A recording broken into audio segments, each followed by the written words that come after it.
मेरा नाम जया है। मेरी बहन का नाम विजया है। हम दोनों जुड़वा है। वो मुझसे 2 मिनट बड़ी है। हम दोनों बहनों में बड़ा प्यार है। हम दोनों ने सोचा था कि हमारी शादी एक ही घर में हो और एक साथ हो, और नसीब से ऐसा ही हुआ।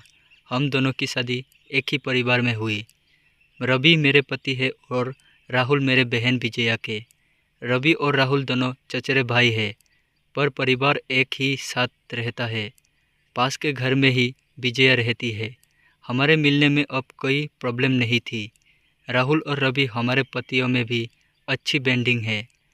घर सिर्फ दीवारों से अलग है। ऐसे हम कभी भी खाना खाते थे और कहीं भी रहते थे। हम दोनों बहनों को भी ये अच्छा लगा कि चलो कोई बंदिश नहीं है। हमें ऐसा लग रहा था कि जैसे हमारा सपना सच हो गया है। शादी के पहले मेरे घर वालों को रिश्तेदारों ने थोड़ा बोला था कि दोनों बहनों को एक ही घर में मत भेजो, आपस का प्यार खत्म हो जाएगा। लेकिन मेरी माँ को हम पर और हमें हमें भी खुद पर भी भरोसा है। हमारे साथ एक के बाद एक संयोग होते जा रहे थे। शादी के बाद अब हम दोनों एक साथ ही प्रेग्नेंट भी हो गई।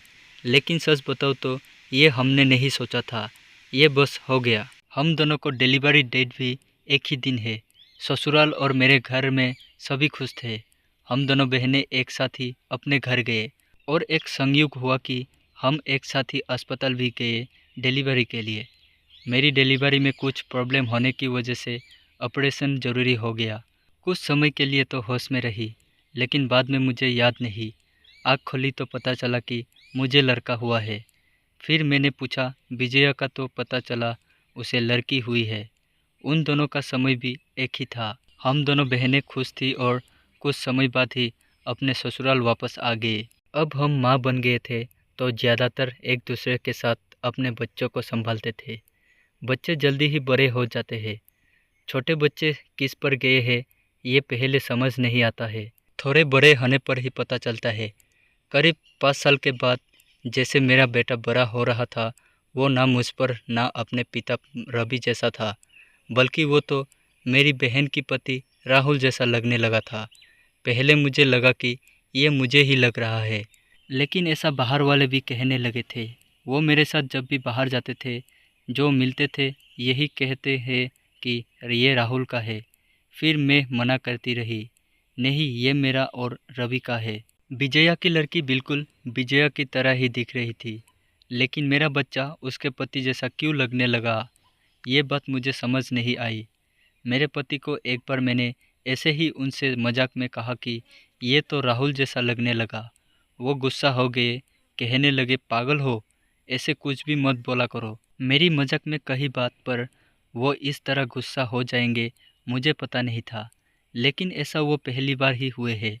अब मेरे मन में कई सवाल मंडराने लगे कि मेरे साथ हो क्या रहा है। मेरी बहन और बाकी सभी को मैंने कुछ नहीं कहा, लेकिन क्या सबको दिखाई नहीं पड़ रहा था। लेकिन कोई भी इस बारे में जिक्र भी नहीं करता था। कुछ महीने ऐसे ही और चले गए, लेकिन मेरे दिमाग में यह सब चलता ही रहा। फिर मैंने सोचा कि मैं अपनी बहन से बात करूं।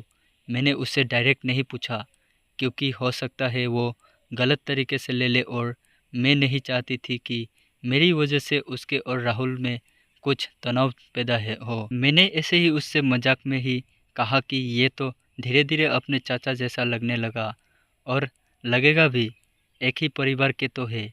वो थोड़ा सा मुस्कुराई। बस अब मैंने पकड़ लिया, क्योंकि मैं अपने बहन को बचपन से जानती थी। कुछ छिपाने वाली मुस्कान थी। वो जल्दी से कुछ बहाना करके वहाँ से चली गई। इस घर में ऐसी कई बात तो है जो मुझसे छिपाई जा रही है। मैं अब शौक भी करने लगी सब पर, अपने पति पर, बहन पर, उसके पति राहुल पर। मैं कुछ बहाना करके बिना बताए अपने घर मायके गई। विजया को नहीं बताया। मेरी माँ से जाकर मैंने कहा कि मुझे पता नहीं क्या हो रहा है, मैं पागल हो गई हूँ, कुछ भी उल्टा सीधा सोच रही हूँ। थोड़े दिन यहाँ रहती हूँ, शायद दिमाग शांत हो जाए।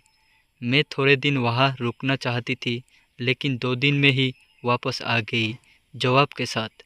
इस दौरान भी मेरी बहन का फ़ोन आता रहा माँ के पास। शायद कह रही होगी कि जया को कुछ बता मत देना, लेकिन मेरी माँ ने मुझे बता दिया। उन्होंने कहा कि शायद अब समय आ गया है कि तू जान ले, नहीं तो तू कुछ उल्टा सीधा सोचने लगेगी। मैं अपने ससुराल गई। मेरे पति जाते ही बोले कि ये क्या तरीका है, ऐसे भी कोई बिना बताए जाता है।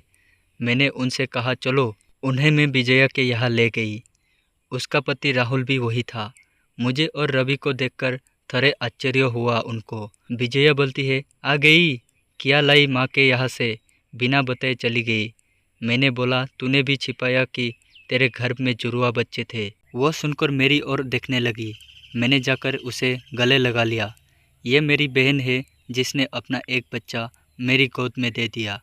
वो बोली कि मैंने सभी को मना किया था, मैं तुझे सरप्राइज़ देना चाहती थी, लेकिन तेरे समय में कुछ कॉम्प्लिकेशन की वजह से तेरा बच्चा बचा नहीं, और मैं नहीं चाहती थी कि मेरी बहन आँख खोले तो उसे ये सुनना पड़े उसकी गोद सुनी हो। और वैसे भी ये मेरे पास रहे या तेरे पास, क्या फ़र्क पड़ता है। मेरी बहना को गले लगाकर मैं बहुत रही। उसकी जगह मैं होती तो शायद नहीं कर पाती, लेकिन उसका दिल तो बहुत बड़ा निकला। साथ ही उसके पति राहुल का। मेरे पति भी मुझे खुश देखना चाहते थे, इसलिए वो भी चुप रहे। ऐसा परिवार और बहन मिल जाए तो और क्या चाहिए। उसके किए एहसान को मैंने अपने पास ही रखा। उसे बहुत प्यार देने की कोशिश करती हूँ। तो दोस्तों, आप लोगों को कहानी कैसी लगी कमेंट करके ज़रूर बताइए। ऐसे ही अच्छी अच्छी कहानी पढ़ने के लिए हमारे चैनल पर बने रहे।